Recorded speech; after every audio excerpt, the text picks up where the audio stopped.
여러분 안녕하십니까. 21대 국회에 이어서 22대 국회도 민주당이 압도적인 의석을 차지하면서 이재명 대표의 체제가 더욱 공고해졌습니다. 반면 윤석열 대통령은 임기 내내 여소야대라는 어려운 정국을 맞이하게 됐는데요. 잠시 후 이슈 토론에서는 여당 참패로 끝난 22대 총선을 되짚어보고 향후 정국도 진단해봅니다. 임진모의 시대와 노래에서는 산업화 시기, 고향을 떠나서 도시에서 살아가는 청춘들의 애환이 깃든 노래들을 만나봅니다. 뉴스 큐레이터 시선, 잠시 후에 뵙겠습니다.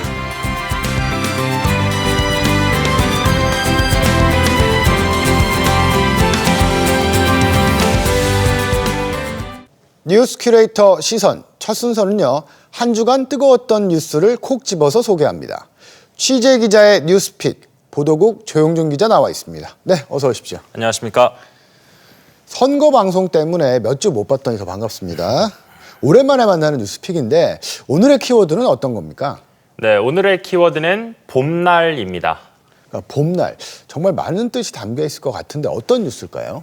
네, 오랜만에 뵙는 만큼 좀 즐거운 소식으로 왔으면 더 좋았겠지만 오늘은 좀 무겁고 하지만 꼭 필요한 이야기를 하고자 합니다. 지난해 4월 이맘때 그날도 봄날이었죠. 대전에서 있었던 안타까운 사고를 다들 기억하실 겁니다. 이 학교 앞 어린이 보호구역을 걷던 9살 배승아 양이 숨지고 함께 있던 다른 어린이 3명이 차에 치여 크게 다치는 사고가 있었습니다. 이 가해 운전자는 60대 전직 공무원이었던 A씨로 만취 운전임이 드러났죠. 이 사고 이후 1년이 지났지만 유족들은 여전히 이날의 기억이 생생합니다.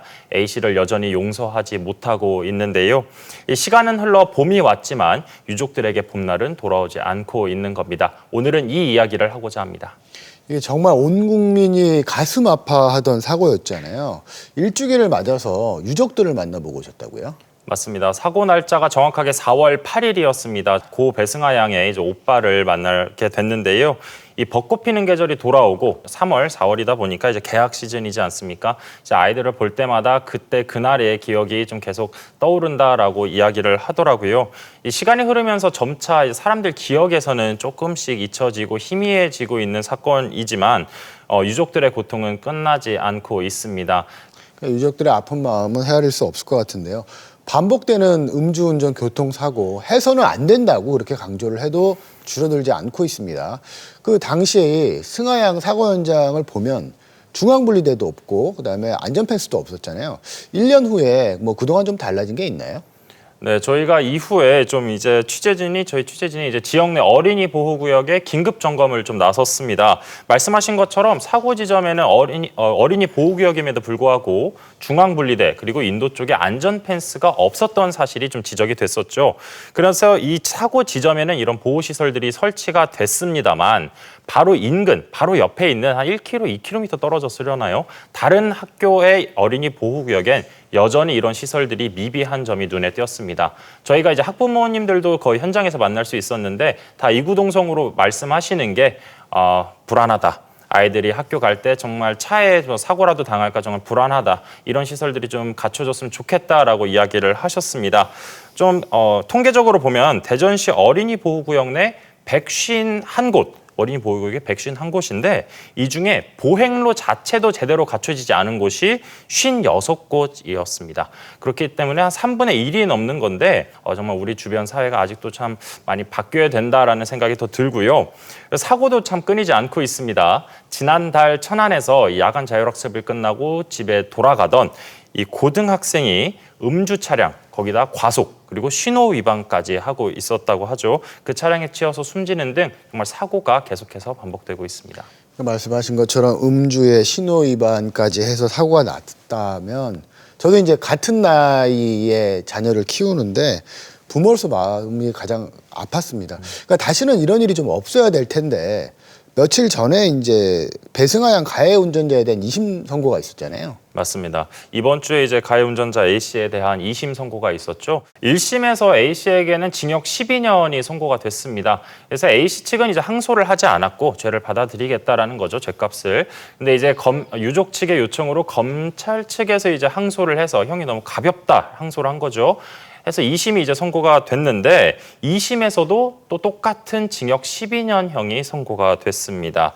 A씨는 지인들 만류에도 이 운전대를 면허 취소 수준으로 잡고 운전을 한 걸로 확인이 됐고 이 주말 대낮이었는데 지인들과 나눠 마신 당시에 식당에서 나눠 마신 술의 양이 소주와 맥주를 섞어서 13병이었다고 합니다. 그러니까 그야말로 정상적으로 운전을 도저히 할 수 없는 그런 양임에도 운전대를 잡은 거고요. 특히 또 A씨는 이 사고 지점 지금 화면에 나오고 있는데 거기 30여 년간 거주한 주민이라고 합니다. 그렇기 때문에 거기가 어린이 보호구역임을 몰랐을 리 없고 또 주말에도 아이들이 통행이 빈번했던 것도 모두 알고 있었을 겁니다. 심지어 또 30여 년 전인 1996년에도 음주운전으로 이미 벌금형을 받았던 전력이 있었던 만큼 정말 이 음주운전의 이 정말 또 비극성이 더 커지는 그런 선고 결과였던 것 같습니다. 말씀하신 것처럼 거기가 아이들이 많이 다니는 장소였거든요. 그러니까 한편에서는 꽃다운 나이에 아이가 좀 안타깝게 세상을 떠났는데 형량이 너무 적은 게 아니냐 이런 목소리도 있었습니다. 음주운전을 뿌리 뽑기 위해서는 형이 좀 더 무거워야 할 것 같은데 관련법상 더 무거운 형이 내려지긴 좀 어려운 건가 봐요. 일단은 이게 재판부도 당시에 선고 직전까지 이 개정된 도로교통법의 형량에 대한 설명을 계속했습니다. 이 어린이 보호구역에서 운전자의 의무 위반, 안전운전 의무 위반이겠죠. 로 사고가 발생한 경우에 최대 무기징역까지도 내려질 수 있다. 치사의 경우에는요. 특히 이렇게 누군가 숨지는 사고가 발생했을 때 최대 무기징역까지도 법정형 내에서 선고가 가능하다. 이렇게 설명을 해서 형량이 좀 바뀌는 건가라는 생각을 했었는데 그러면서도 정작 A씨에 대한 형량에는 변화를 주지 않았습니다. 이 이유를 설명한 것이 A씨가 이제 잘못을 반성 그리고 또 인정하고 있고 또 살고 있던 아파트를 처분을 해서 또 공탁금으로 내는 등 피해 회복을 위해서 노력했기 때문이다 이렇게 재판부는 설명을 했습니다. 아무래도 이게 뭐 좀 종합적으로 모든 걸 좀 고려하는 판결이 돼야겠지만 유족들 입장에서 참 힘이 빠질 수밖에 없는 그런 선고였던 것 같습니다. 그러니까 유족들 입장에서는 그동안 재판 과정도 쭉 지켜봤고 이제 판결도 바라봤을 텐데 유족들의 신경도 참 착잡했을 것 같습니다. 유족들은 뭐라고 하던가요? 네, 저희가 재판 직후에 배승하 양의 오빠와 다시 한번 좀 만날 수 있었는데요. 뭐라고 했는지 일단 이야기 먼저 들어보시죠. 항소심에서 나온 판결에 대해서 굉장히 실망스럽게 생각하고 있고요. 지금 사회 전체가 모두 경찰, 검찰, 국회든 다 음주운전 처벌에 대해서 강화하자는 목소리가 내고 있는데 사업부는 이제 계속 후퇴하고 있다고 생각하고 있고 아직 사회가 바뀌려면 좀 멀은 것 같습니다. 이제 저희가 이렇게 또 이야기를 좀 들어봤는데 이제 승하 양의 오빠는 이제 어머니의 참 손수건을 들고 재판장에 들어오셨어요. 그리고 어머니께서는 이날 이 법원 앞까지는 같이 오셨는데 차마 그 재판 내용을 다시 듣기 좀 어려우시다 이렇게 말씀하셔서 법정 안에는 안 들어오셨다고 해요. 그래서 이제 인터뷰가 끝난 뒤에 이제 어머니께 이 재판 결과를 좀 말씀을 드려야 되는데 참 뭐라고 어떻게 말씀을 드려야 될지 모르겠다. 너무 마음이 착잡하다 이렇게 심경을 좀 표현을 했었습니다. 일단 유족 측은 이제 재판이 끝나자마자 이제 곧바로 대법원에 상고하겠다 이런 뜻을 밝혔습니다. 이 검찰은 앞서 징역 15년을 구형을 했습니다. 15년, 12년 큰 차이가 없다 이렇게 보실 수도 있겠지만 구형량에도 미치지 못하는 선고 결과가 1심과 2심에서 연달아 나온 거기 때문에 유족 측은 끝까지 싸우겠다라는 의지를 보여줬다 이렇게 풀이할 수 있을 것 같습니다. 이 유족 측이 엄벌을 요구하는 이유는 딱 하나라고 합니다. 음주운전으로 인한 또 다른 비극을 막자라는 취지인 겁니다. 사실 이렇게 저희가 여러 번 인터뷰를 요청을 드렸는데 매번 응해 주셨거든요. 이게 사실 참 응하기 어려운 인터뷰잖아요. 이 가슴 아픈 이야기를 다시 본인의 입으로 또 하셔야 되고 그 기억을 마주해야 되기 때문에 그런데 이렇게 매번 인터뷰에 응하는 이유도 우리 사회의 음주운전에 대한 경각심을 또 경종을 울리고 싶다라고 말씀하셨습니다. 저도 이제 취재하는 내내 과연 저 용서라는 게 가능할까? 그리고 용서는 누가 하는 걸까라는 생각이 참 많이 들었습니다. 근데 하나 확실한 거는 소중했던 9살 막내딸을 잃은 유족들은 결코 용서한 적이 없다는 겁니다. 유족들에게 봄날은 계속해서 돌아오지 않고 있습니다. 그러니까 음주운전은 실수가 아니라 살인으로 이어질 수 있는 고의라는 점을 꼭 기억해 주셨으면 좋겠습니다. 네, 조영준 기자 수고했습니다. 고맙습니다.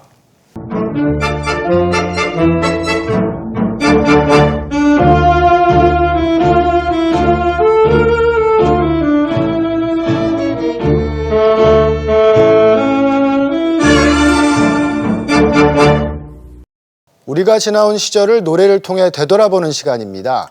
임진모의 시대와 노래. 오늘도 가요평론가 임진모 씨 나오셨습니다. 네, 어서 오십시오. 네, 안녕하세요. 네, 반갑습니다. 네.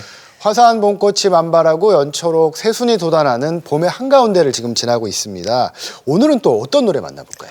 예나 지금이나 참 이 농촌에 일할 젊은이들이 확실히 없는 것 같아요. 거의 나이가 드신 어르신들밖에 없죠. 이런 현상을 갖다가 이촌 향도라고 하죠. 그러니까 그야말로 자기 고향을 버리고 도시로 가는 건데, 왜냐하면 그때가 산업화, 도시화가 아주 급격하게 진행되고 있었거든요. 특히 60년대 이후에는 거의 본격적으로 산업화가 진행이 돼서 1차 산업에서 2차 산업으로 이제 중심이 바뀌지 않습니까? 그러다 보니까 다 농촌을 떠난 거죠. 그렇기 때문에 이 이촌 향도와 관련된 그런 노래들이 굉장히 많습니다. 네, 오늘은 그 중에서요, 홍세민의 흙에 살리라라는 곡을 골랐습니다. 흙에 살리라. 예, 사실 이 노래는 네. 고향을 떠나서 이제 도시에 거주하는 이촌 향도 현상과는 정반대의 반대죠. 현상을 그린 노래잖아요. 예. 그러니까 오히려 이제 위기의 농촌을 구하자. 그렇습니다. 뭐 이런 일념에서 나온 노래일까요? 다들 그냥 농촌을 버리고 다 그냥 도시로, 서울로 떠나니까 그거에 어떻게 보면 좀 제동을 걸고 싶었던 그런 곡이에요. 특히 이 곡을 갖다가 만든 김정일이라고 하는 이름의 작곡가는 사실은 지방 사람이 아니고 서울 사람이에요. 근데 우연히 이제 농촌 한번 방문하게 된 겁니다. 거기서 정말 농사 자체가 어렵게 됐구나 하는 것을 보고 위기의식을 느끼고, 그래서 다시 이 농촌에 사람들이 되돌아왔으면 하는 바람으로 쓴 곡이 이 흙에 살리라 이 곡입니다. 그러니까 보통은 이제 고향을 버리고 가는 시절이잖아요. 어떻게 보면 네네네. 농촌을 가는 시절인데 흙에 살리라는 거는 고향을 지키자. 맞습니다. 이런 뜻이 좀 다분했던 노래일 것 같은데요. 네. 그 노래 저 홍세민의 흙에 살리라 잠시 한번 들어보겠습니다. 외남들은 고향을 버릴까 고향을 버릴까 나는야 흙에 살리라 부모님 모시고 효도하면서 흙에 살리라.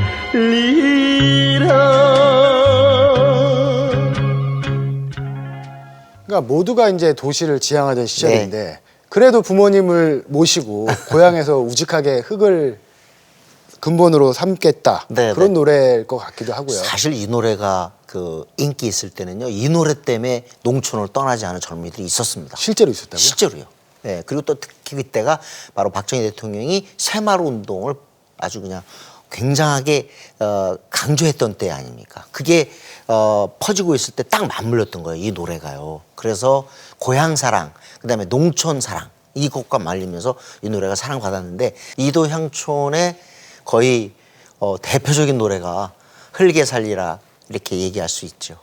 그러니까 이제 분홍의 꿈을 안고 네. 또 농촌으로 돌아가는 청년들이 네. 그 고령화 시대의 희망이 되고 있는데요. 네. 그 청년 농부들의 바쁜 일상을 화면으로 만나보겠습니다. 충남 보령시 청라변의 한 스마트팜 농장. 1,400여 평의 농장 안에는 이른 아침부터 오이 수확이 한창인데요. 귀한 보물을 만지듯 조심스러운 손길로 오이를 수확하는 사람들. 농촌에서 새로운 희망을 시작한 청년 농부들입니다. 이들이 재배하는 오이는 크기가 작은 네덜란드 품종의 미니 오이인데요. 맛과 향이 강하고 가시가 없다고 합니다. 일단은 보시게 되면은 일반적인 오이와 다르게 겉에 표면에 가시도 없고요. 그리고 껍질이 상당히 얇습니다. 그렇기 때문에 샐러드나 아니면은 그냥 그냥 드시기에도 편리하다 보니까 과일 대용으로 드시는 분들도 있고요. 지금 이걸 찾는 분들이 점점 늘어나고 있어서 저희가 좋은 아이템이다 생각해서 시작하게 되었습니다. 이곳에서는 1년에 2달만 제외하고 연중 매일 오이를 수확하고 있는데요. 한쪽에서 출하가 이루어지는 동안 다른 한쪽에서는 모종을 심고 있습니다. 젊고 패기 있는 청년 농업인들이 똑똑한 농장 스마트팜을 만나면서 새로운 K농업으로 발전하고 있습니다. 옛날에 대부분의 농업에 있어가지고는 옛날 농업 같은 경우는 노동 집약형이었습니다. 대부분이 노동으로 다 모든 걸 해결하려고 하는 그런 상태였었는데 지금 현대 상태에서는 모든 게 시설로서 뭐 기계화라든지 자동화를 통해서 농업이 상당히 변화하고 있는 그런 상태입니다. 예, 이제 스마트 농업이라는 게 하나의 전문적인 기술이 필요하기 때문에 젊은 청년들이 지금 새로운 직업으로서 하나의 도전을 하고 있고 그리고 농촌에도 많이 유입되고 있는 그게 현실입니다. 앞으로 이제 미래 농업에 있어 가지고는 보통 농촌에 있어 고령화가 많이 진행되고 있는데 그에 따라서 젊은 농업인이 많이 투여된다고 생각합니다. 스마트팜은 농업기술에 정보통신기술을 융합해 농작물의 재배 환경을 원격으로 관리하는 농장인데요. 햇빛, 물, 온도, 양분 등을 조절해 농작물에게 최적의 생육 조건을 제공하고 생산성을 높이는 최첨단 자동화 시스템입니다. PC나 스마트폰으로 실시간 원격 관리가 가능해 직접 농장에 가지 않아도 모든 업무를 쉽게 처리할 수 있는데요. 농촌 현장은 이렇게 과학기술이 접목된 현대화된 방식으로 진화하고 있습니다. 예를 들어가지고 저희가 측정은 온도를 24도로 하라고 얘기를 했어요. 세팅을 이렇게 해놨는데 측정되는 값이 26도인 거예요. 그럼 2도 차이가 나잖아요. 그 2도의 온도를 내리기 위해서 얘네가 자동으로 이제 천창을 연다든지 아니면은 포구기를 뿌린다든지 아니면 스크린이라는 게 있어요. 스크린이 있는지 그게 쳐진다든지 요 세 가지 방법들을 이제 좀 복합적으로 이용해가지고 이제 온도를 내리는 작업을 자동으로 해요. 고품질 우량물 생산을 위한 스마트 육묘 시스템은 건강하고 위생적인 모종을 생산할 수 있을 뿐만 아니라 효율적인 육묘를 통한 비용 및 재배 기간 단축으로 생산성을 높일 수 있다고 합니다.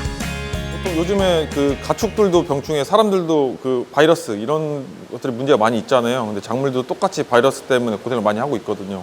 그래서 저희가 지금 이 시스템을 개발해서 지금 모종을 키워서 저희가 재배를 하고 있는데 지금 한 3년차 하고 있어요. 근데 뭐 초반에 병충해 문제도 없었고 그리고 바이러스는 한 번도 걸린 적이 없거든요. 그래서 결론적으로는 저희가 이 시스템 도입하면서 저희가 수익성이 한 20% 정도 이제 증가한 결과가 나왔습니다. 네. 청년 농부들의 도전과 열정으로 나날이 성장하고 있는 스마트팜 농장. 수확한 오이 중 60%는 온라인 직거래로 판매된다는데요. 유통 단계를 줄여 소비자들은 신선한 상태 그대로 오이를 맛볼 수 있고요. 생산자들은 유통 마진을 줄여 수익을 높일 수 있다고 합니다. 1인 가구가 늘고 식당 관리 시장이 증가되고 있는 만큼 신선한 농작물에 대한 수요도 계속 늘고 있다고 하는데요. 이 때문에 연매출 4억 원을 달성할 정도로 성공 가도를 달리고 있습니다. 근데 저희가 이제 직거래를 직접 하다 보니까 지금도 오늘 아침에 일찍 수확해서 새벽에 수확해서 저희가 포장을 바로 했거든요. 요거를 택배를 통해서 보내드리면 내일 바로 드실 수가 있어요. 그러니까 그 어떤 상품보다도 농가에서 직접 보내주는 게 가장 신선하고요. 그리고 가장 안전하고요. 도시를 떠나 농촌에서 새로운 가능성을 발견한 청년 농부들. 노동의 대명사였던 농업에 첨단 과학을 적용해 고품질의 농산물을 생산하고 있는데요. 이들의 활약은 침체된 농촌에 큰 활력을 불어넣어주며 예비 청년 농부들의 희망이 되고 있습니다. 농작물은 농부님들의 발소리를 듣고 큰다고 합니다. 농촌에도 희망이 있습니다. 청년 농부님들 모두 화이팅! 고령화된 농촌에 큰 활력을 불어넣어주는 청년 농부들, 올 한 해도 풍년을 이루길 응원하겠습니다. 계속해서 만나볼 이촌 향도 관련된 노래로 또 어떤 게 있을까요? 이촌 향도의 다른 말로 이농이란 말이 있습니다. 농촌 현장을 떠나는 거죠. 이 이농, 이촌 향도의 최고 강자가 바로 나훈아입니다. 나훈아 씨요. 나훈아 씨가 이렇게 사랑을 받고 근래 또 다시 이제 콘서트는 거의 은퇴하기 때문에 더 많은 사람들의 이목을 집중시키고 있는데요. 이렇게 많은 우리 국민들이 나훈아를 좋아하는 이유는요, 바로 이것과 관련이 있습니다. 고향 노래를 어마어마하게 불렀다는 거죠. 고향역, 그다음에 녹슬은 기찻길, 너와 나의 고향, 머나먼 고향 이런 노래를 불러주면서 그때 당시 대부분이 다 이촌 향도 때문에 도시로 떠났단 말이에요. 고향을 버리고. 그런 상황에서 나훈아의 노래가 신금을 울릴 수밖에 없는 거죠. 그래서 나훈아는 이농의 거의 최고 강자 가수라고 할 수 있는데 그 대표적인 노래는 또 남진과의 라이벌전이 격화됐을 때 나온 노래 물레방아 도는 데입니다. 그러니까 이게 부모님들이 참 좋아했던 노래인데요. 네. 후계 살리라가 고향을 지키는 마음을 노래를 했다면, 네. 그러니까 물레방아 도는 데는 고향으로 돌아갈 수 없는 또 청춘들의 마음이 담겨 있는 것 같아요. 그렇습니다. 아쉬움. 왜 참 노래 제목이 그렇잖아요. 물레방아는 고향의 물레방아는 아직도 돌아가는데 떠난 우리 아들, 떠난 우리 젊은이는 왜 돌아오지 않는가 하는 그런 안타까움과 아쉬움이 곡 전반적으로 배어 있는 곡이죠. 네. 고향으로 돌아갈 수 없는 청춘들의 아픔이 고스란히 드러나는 그 노래. 네. 나훈아의 물레방아 도는 데를 한번 잠시 들어보실까요?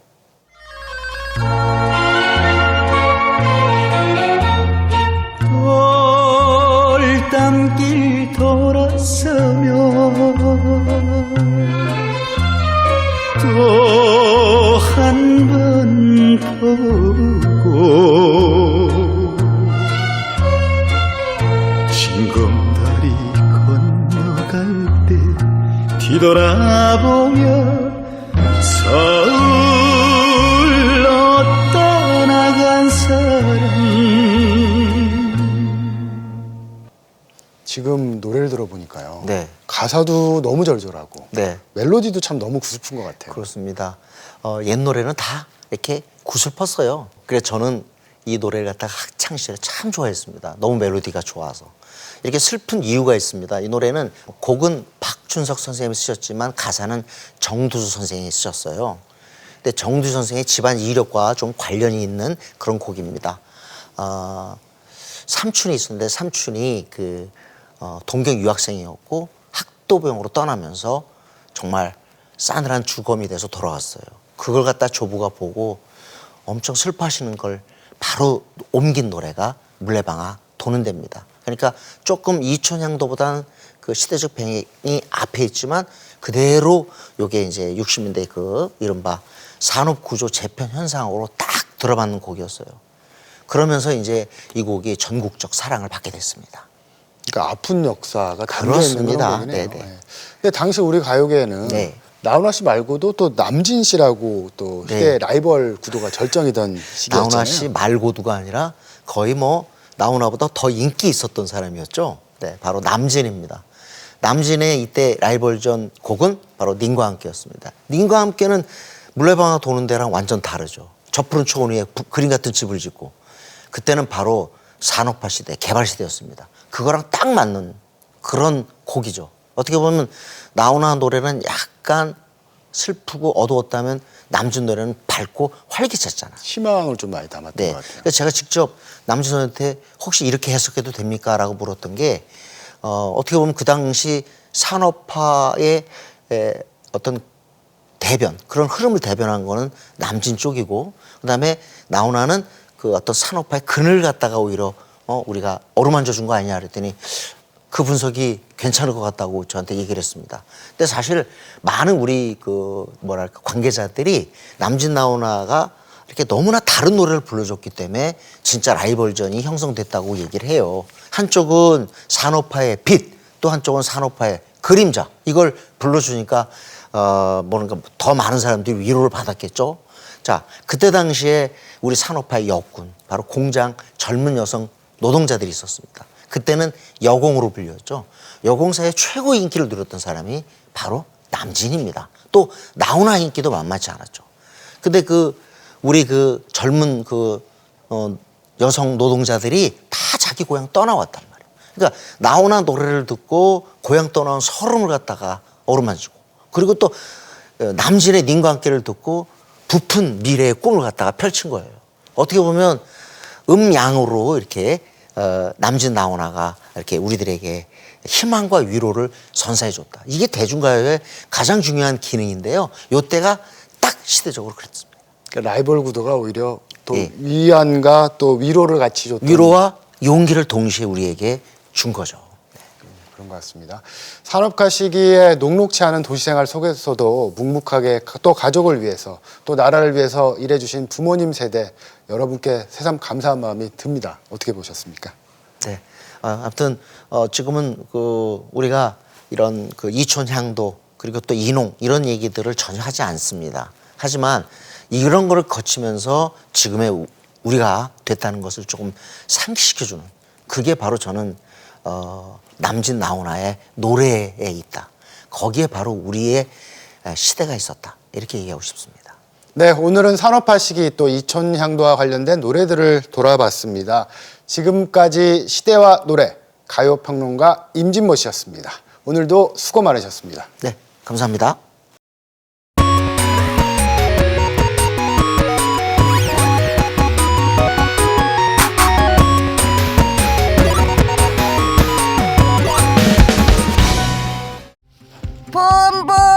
봄이 왔네요.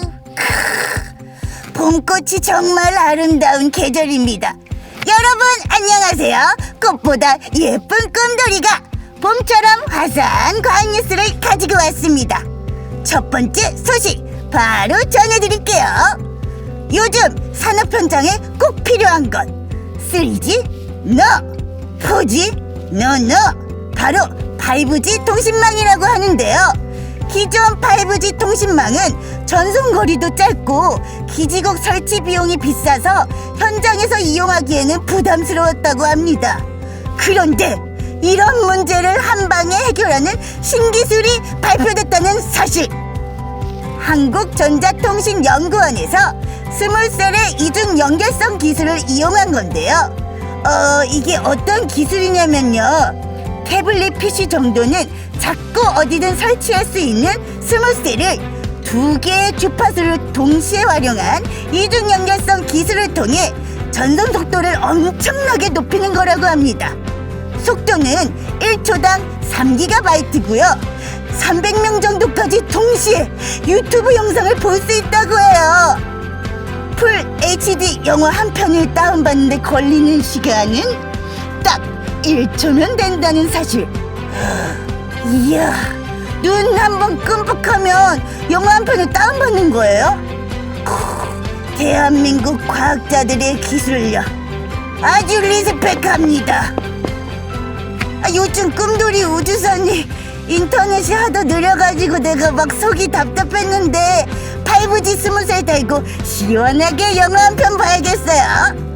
자, 이어서 두 번째 소식 볼까요? 한국형 인공태양 K-스타가 섭씨 1억도의 초고온 환경에서 48초 동안 운전하는데 성공했다고 합니다. 지난 2021년에 세웠던 30초 운전 기록을 훌쩍 뛰어넘은 건데요. K-스타 내벽 부품을 열에 강하고 튼튼한 텅스텐으로 교체하면서 운전 기록이 경신된 거라고 하네요. 이 인공태양 무엇이 중요한지 라고 하실 수 있는데요.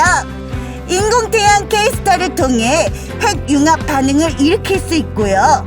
핵융합을 통해 1g의 수소로 자그마치 석유 8톤에 해당하는 에너지를 얻을 수 있다고 합니다. Unbelievable. 그만큼 대한민국 핵융합 기술이 세계적인 수준에 올랐다는 얘기죠. 방사능 위험도 없고 핵 폐기물 처리 부담도 없는 핵융합 에너지의 꿈. 미래를 비추는 인공태양 K-스타, 저 꿈돌이도 응원하겠습니다. 아이고, 너무 비장했나? 이제 오늘의 마지막 소식 살펴볼까요? 비리비리. 안녕하세요. 저는 사실 꿈돌이가 아닌 로봇 꿈돌이입니다. 깜빡 속으셨죠? 요즘 식당이나 카페에 가면 일하는 로봇을 많이 볼 수 있죠. 그런데 문제는 말이 안 통한다는 거. 아이고 답답해. 꿈돌이의 이 답답한 마음을 알았는지 한국기계연구원에서 사람의 음성이나 텍스트를 입력하면 알아서 척척 말귀를 알아듣는 AI 기술을 개발했다고 합니다. 음성으로 명령하면요 최적의 작업 과정을 찾아내서 동작을 생성하고요. 로봇에 익숙하지 않은 사람도 평소 말하듯이 자연스럽게 명령을 할 수 있다고 하네요. 이야, 복잡한 명령어를 입력하지 않아도 말만 하면 알아서 움직이는 AI 로봇이라니. 나 이거 꼭 사줘요. 그 우주선 청소할 때 너무 필요한데 오늘은 과학의 날 우리들 새삼. 노래를 너무 못 불렀나. 4월 21일 오늘은 꿈돌이가 사랑하는 과학의 날인데요. 다음 주 목요일 25일부턴 꿈돌이네 집 엑스포 과학공원을 중심으로 대한민국 과학축제가 펼쳐질 예정이니까요. 많이 놀러오세요. 그럼 꿈돌이는 더 재미있는 과학 이야기로 돌아올게요. 그때까지 안녕.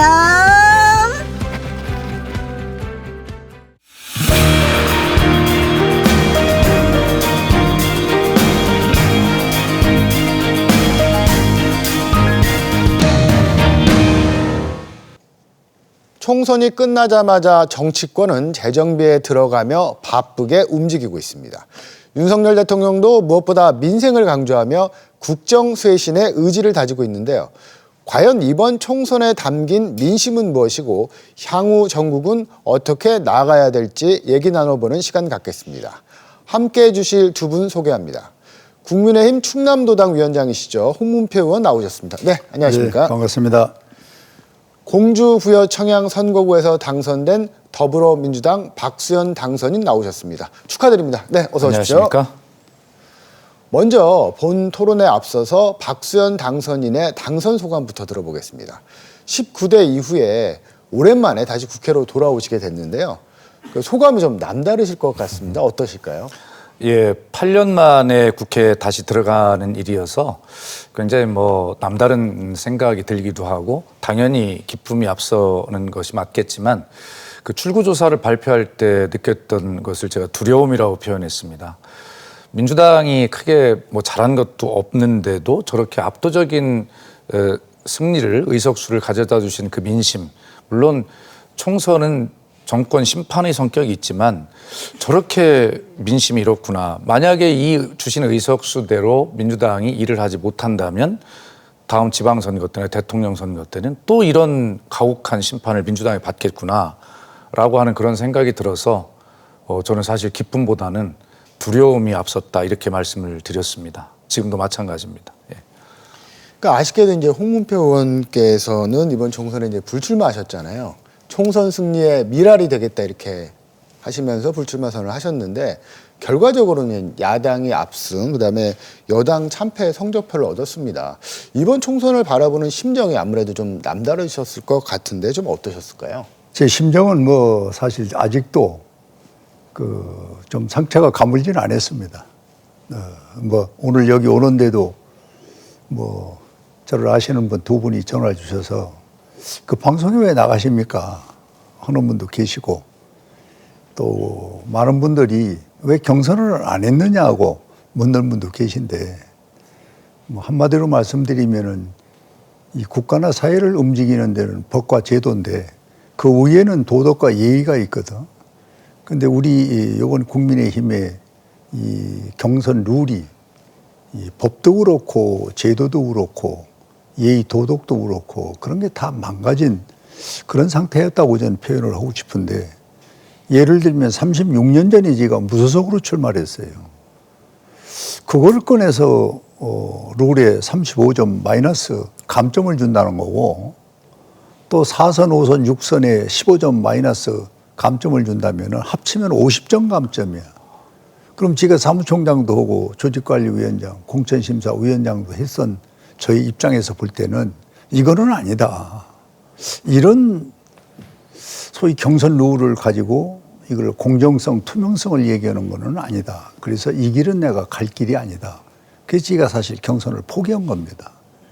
그리고 이제 오늘에 왔는데 우리 박 의원님도 잘 아시지만은 사실 저는 우리 홍성 예산이 충남도청의 소재지가 됐지만은 이 보수의 성지라고 이렇게 스스로 부르고 싶은데 여기서 보수를 지키려면은 제가 무소속을 나온다든지 가처분 신청한다든지 또는 타당으로 나가는 거는 이 보수를 망가뜨리는 거고 안 되겠다. 그게 꼭꼭 참고 있는 것입니다.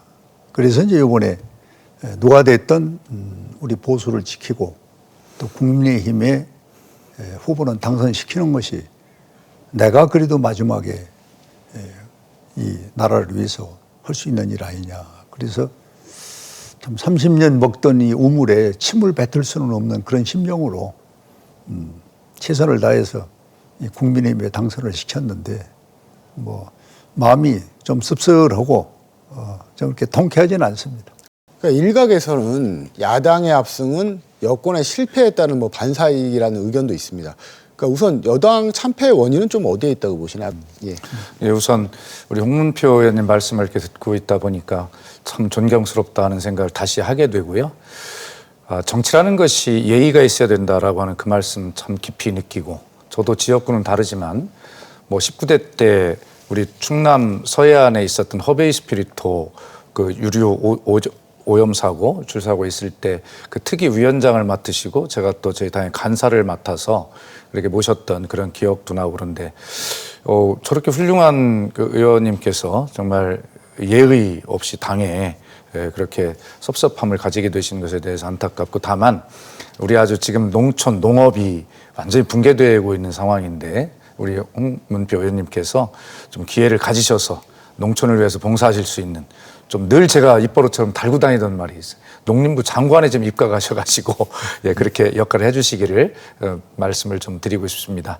지금 그 여당의 참패 말씀하셨는데 그렇습니다. 기본적으로 그 총선은 정권이 중간 심판 선거이기 때문에 심판론이 맞습니다. 그런데 사실은 윤석열 대통령이 한번 기회가 있었잖아요. 작년 10월입니까? 강서구청장 재보궐선거 패배 이후에 대통령께서 국민의 모든 말씀을 옳다 이렇게 말씀하셨을 때 저는 굉장히 감동을 받았어요. 그리고 많은 것들을 좀 바꾸시겠구나 생각했는데 이번 총선에서 다시 회초리가 아니라 뭐 몽둥이를 맞았다 언론에 이렇게 표현이 돼 있던데, 그렇게 된 것은 변하지 않았다는 뜻이거든요. 그래서 국민이 무엇을 바라시는지, 왜 가혹하게 심판을 했는지를 다시 한번 돌아보는 마지막 기회가 윤석열 대통령에 남아있다 이런 생각을 가지고 있고요. 아마 뭐 오늘 내일 이렇게 지나면서 이제 그 대통령 비서실이나 내각이나 이런 인적 쇄신의 이제 모습들을 보면 대통령께서 어떤 방향으로 국정을 운영하실지, 국민의 민심을 제대로 읽으셨을지 이런 것들이 다 평가가 될 것이기 때문에 일단 그런 충언의 말씀을 드리면서 그것을 한번 지켜보도록 그렇게 하겠습니다. 같은 입장이신가요, 홍 의원님께서도? 뭐 거의 뭐 비슷한 상황입니다. 뭐 흔히 우리가 시중에서 많이 말하는 오만과 불통, 리더십의 부재, 그건 우리가 피할 수 없는 지적이거든요. 이제 거기에 이제 정권 심판론의 그 바닥을, 그 패턴을 우리 스스로 깔아놨다 이렇게 봅니다. 의원님께 또 질문 하나 여쭤보겠습니다. 충청은 이제 매 선거마다 민심의 바로미터다 이렇게들 평가를 하잖아요. 그러니까 이번 총선에서는 지난 21대 총선보다도 민주당이 한 석을 더 가져가는 결과를 보였는데 충청 민심 어떻게 보셨나요? 전 충청 민심이 뭐 현실 정치에서는 제대로 반영이 된 것이라고 봅니다. 이렇게 격한 논쟁의 전투의 그 투쟁이 아니라 이 복지를 기본으로 하는 기본 시스템을 갖거든요. 그래서 생활 정치를 해야 됩니다.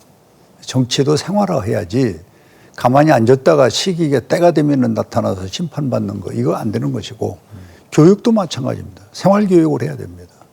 그리고 이제 더욱 중요한 것은 우리가 국방이라든지 안보 문제도 우리 국민이 알 수 있는 생활화되는 국방과 안보를 해야지, 몇 사람만 아는 그런 국방과 그런 안보는 이제 국민의 동의를 못 받으면 힘이 없다는 것이죠. 그래서 이제 모든 것이 패턴이 생활화하는, 지금 우리 교육만 하더라도 입시교육 아닙니까? 이제 입시교육은 한계가 있습니다. 이제 생활화하는 교육을 가져야 되고, 이 의료도 마찬가지입니다. 그래서 생활을 기본으로 한 정치로 간다면은 우리나라는 복지국가로 갈 수밖에 없는데, 이걸 여야가 공히 같은 도마 위에 올려놓고 같이 재단을 하고 같이 행동을 한다면은 이 대한민국 저는 희망이 있다고 봅니다. 그걸 우리 박 의원이 앞장서 해주시기를 부탁을 합니다. 민심에 대한 해석 좀 부탁드리겠습니다. 그러니까 저는 우리 충청의 민심이 되게 신중하시고 속내를 잘 드러내지 않으신다 이런 평가를 하시잖아요. 저도 20여 년 넘게 정치를 하면서 이번 선거만큼 그런 신중하신 충청인들, 저 공주부여청의 유권자를 기준으로 본다면 이렇게 말씀을 단호하게 많이 하시는 선거는 처음 치러봤습니다.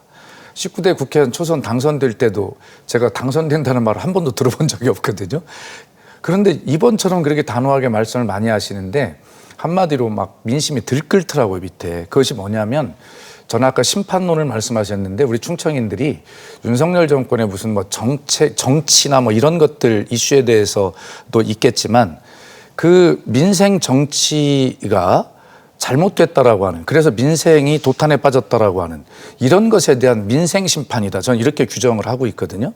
특히 우리 홍문표 의원님 전문가십니다만 이 농업도인 충청남도, 그중에서 공주부여청양은 아주 대표적인 농촌 도시인데 쌀값, 소값, 돼지값 뭐 이런 것들이 폭락에 대해서 정부도 또 어떻게 보면 민주당도 거기에 대해서 희망 있는 위로나 그런 말씀을 해주시는 보도를 보지를 못했어요.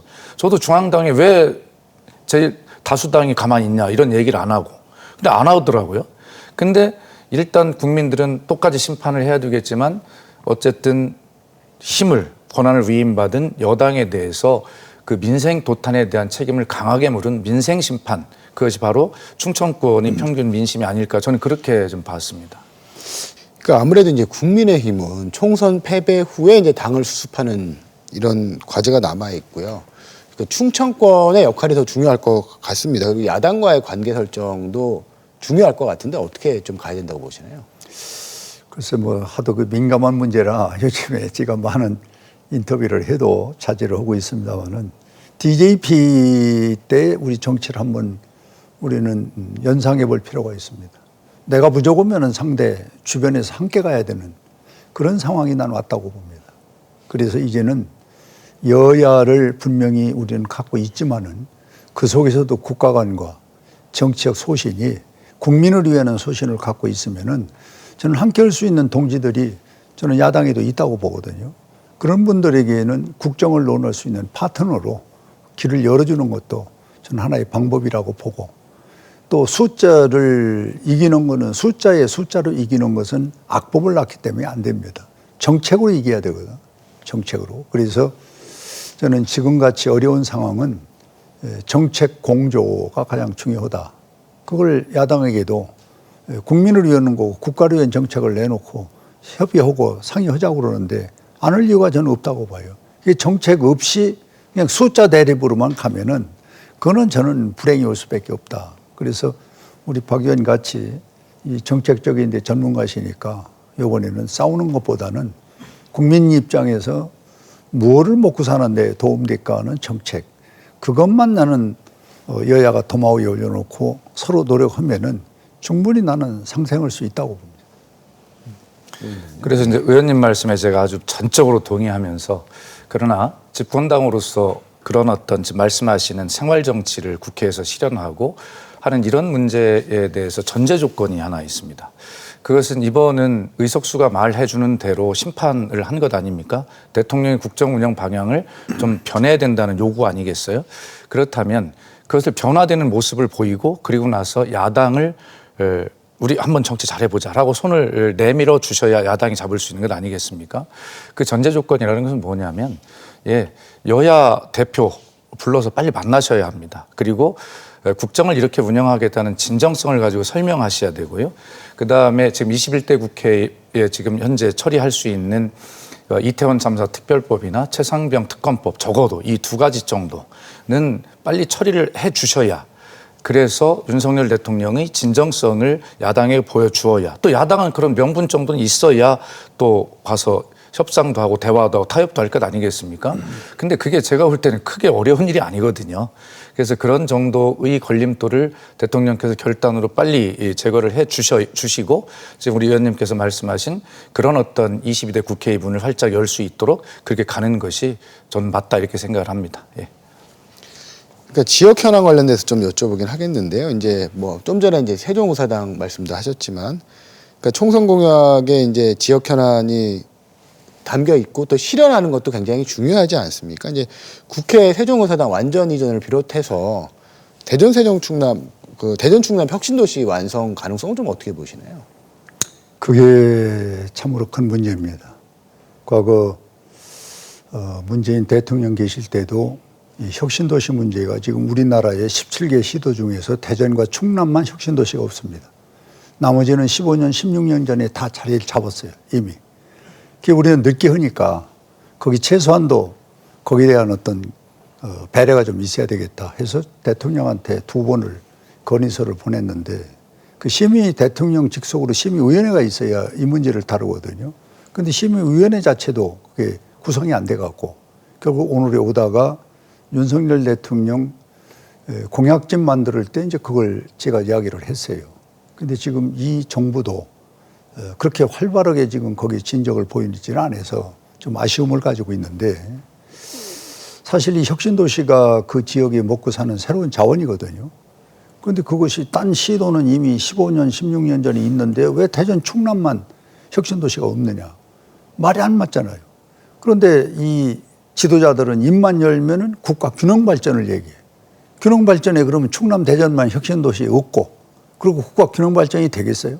그 얘기는 아무도 이유를 걸지를 못해요. 그러면 실천하면 되지 않느냐.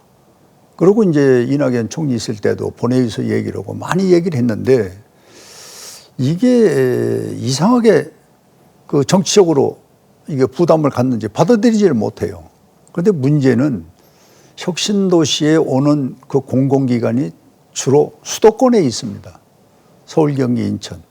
이쪽에 자리 잡고 있는 공공기관이 이전을 안 하려고 그래요. 이 로비를 엄청나게 합니다. 정부 측에.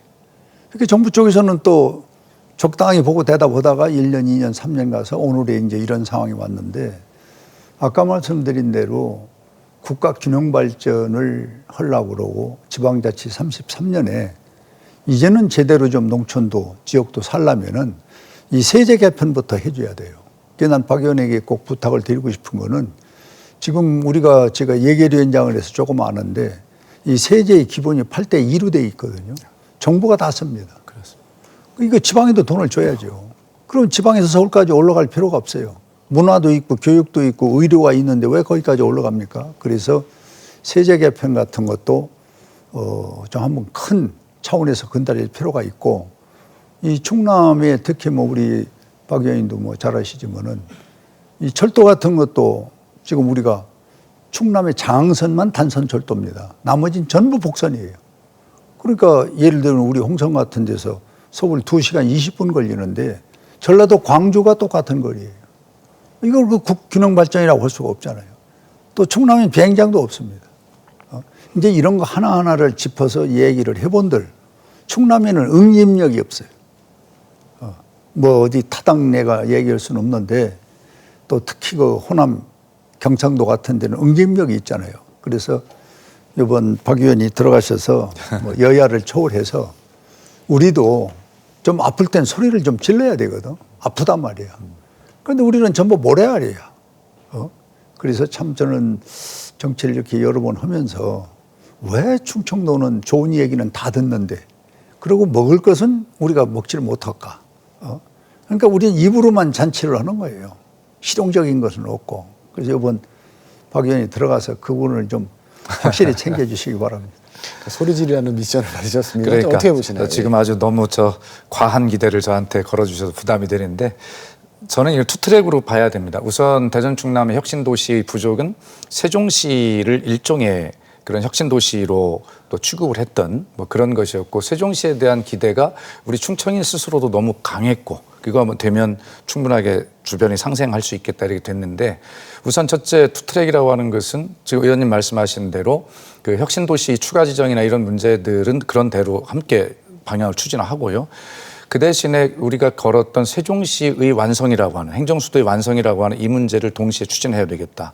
다행히 국민의힘이 이번 선거 때 그런 당론으로 그걸 결정을 해서 국회의 완전 이전과 또 정진석 의원을 중심으로 낸 행정수도 완성이라고 하는 그 법률안들을 냈거든요. 물론 이것이 이제 별 관심을 끌지 못한 것은 선거 때 갑자기 며칠 앞둬놓고 당론이라고 발표를 해버리니까 그걸 자꾸 이슈를 끌지는 못했어요. 그러나 어쨌든 저는 소중하게 보는 것이 국민의힘이 당론으로 국민 앞에 발표를 해놨기 때문에 민주당은 기왕 20년 동안 당론이었지 않습니까? 그래서 이 문제를 이제는 여야가 힘을 합하면 세종시 국회 완전 이전과 행정수도 완성이라고 하는 꿈은 갈 수 있다. 더해서 그것과 함께 혁신도시의 추가 지정 문제 이런 문제를 함께 투트랙으로 하면 좋겠다 이런 전략을 가져야 되고요. 그것과 함께 가장 중요한 것은 뭐냐면 결과적으로는 수도권 규제라고 하는 것을 다시 빨리 돌아가야 합니다. 그것이 바탕이 되지 않고는 백약이 무효이다라는 생각을 가져서 저는 그 이명박 대통령 이전에 있었던 수도권 규제의 문제, 이 문제로 다시 한번 돌아가는 그런 이슈를 계속 제기하면서 좀 도전해 볼 생각입니다. 네, 두 분 말씀은 여기까지 듣겠습니다. 오늘 함께해 주셔서 고맙습니다. 네, 고맙습니다. 고맙습니다. 얼마 남지 않은 21대 국회는 물론 22대 국회에서 가장 중요한 건 협치가 아닐까 싶습니다. 갈등과 반목이 아닌 협치의 정치를 기대해 봅니다. 뉴스 큐레이터 시선, 오늘 순서는 여기까지입니다. 함께해 주신 여러분 고맙습니다.